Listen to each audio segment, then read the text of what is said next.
আজকে আমরা বানাচ্ছি অ্যাভোকাডো চিজ স্যান্ডউইচ, যেটা খেতে দারুণ। প্রথমে নিয়ে নিয়েছি আমরা একটা অ্যাভোকাডোটাকে মাঝখান থেকে ভালোভাবে এরমভাবে কেটে নিতে হবে।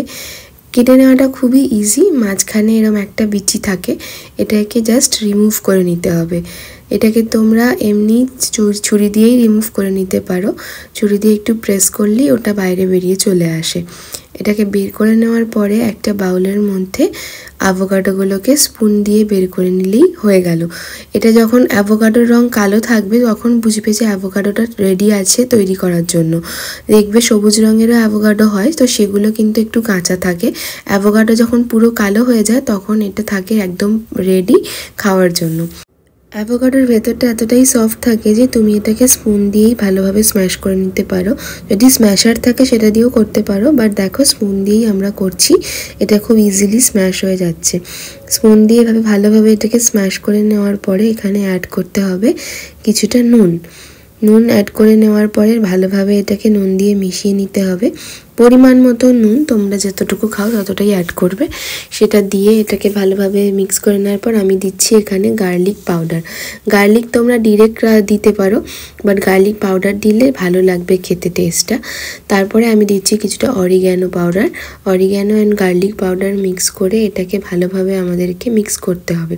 তারপর আমি এর মধ্যে দিয়ে দিচ্ছি black pepper and salt, rock salt and black pepper দিচ্ছি যাতে টেস্টটা আরও বেশি ভালো আসে।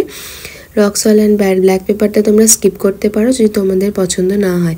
তো এটা দেওয়ার পরে ভালোভাবে স্ম্যাশ করে নিয়ে নিয়েছি ব্রেডের স্লাইসের মধ্যে ভালোভাবে এই মিক্সচারটাকে লাগিয়ে নিতে হবে। দুদিকেই তোমরা লাগিয়ে নিতে পারো। আমি একদিকে বেশি করে লাগিয়ে নিচ্ছি কারণ আমি এটা চিজ দিয়ে বানাবো। তোমরা যদি চিজ না দাও তাহলে তোমরা দুদিকেই অ্যাভোকাডো লাগিয়ে নিতে পারো, বাট আমি একদিকে ভালোভাবে লাগিয়ে নিচ্ছি এবং এর উপরে রেখে দেবো একটা চিজের স্লাইস। আমি এখানে স্লাইস চিজ ইউজ করছি, তোমরা গ্রেটেড চিজও ইউজ করতে পারো। স্লাইস চিজের একটা পুরো চিজ আমি এর উপরে দিয়ে দেবো আরও একটুখানি ব্ল্যাক পেপার অ্যান্ড অরিগ্যানো দিলে চিজের টেস্টটাও আরও খুব ভালো আসবে। তো এরপর আমরা দুটো পাউরুটিকে একসাথে দিয়ে একটা টোস্ট বানিয়ে নেব এবং টোস্টার গরম করতে দিয়ে দিয়েছি। এর মধ্যে আমরা রেখে দেব এই পাউরুটিটাকে, এই ব্রেডটাকে এর মধ্যে দিয়ে জাস্ট 2 থেকে 3 মিনিটের জন্য টোস্ট হতে দিলেই হয়ে যাবে আমাদের স্যান্ডউইচ রেডি। টোস্টারটা তোমরা তাওয়াতেও করতে পারো, বাট আমার কাছে ইলেকট্রিক টোস্টার রয়েছে বলে আমি সেটাতে করেছি। দেখো 2 মিনিট পরেই জাস্ট রেডি হয়ে গেছে আমাদের স্যান্ডউইচ। খেতে অসাধারণ এটা। স্যান্ডউইচটাকে বের করে নিয়ে তোমরা এর সাথে মেয়োনিজ বা গার্লিক সস ইউজ করে খেতে পারো। মেয়োনিজ দিয়ে আমাদের খুব ভালো লাগে। এটা হচ্ছে গার্লিক মেয়োনিজ। আমি চিলি গার্লিক সস দিয়েও অনেক সময় এটা খাই, এটা তখনও খেতে খুব ভালো লাগে।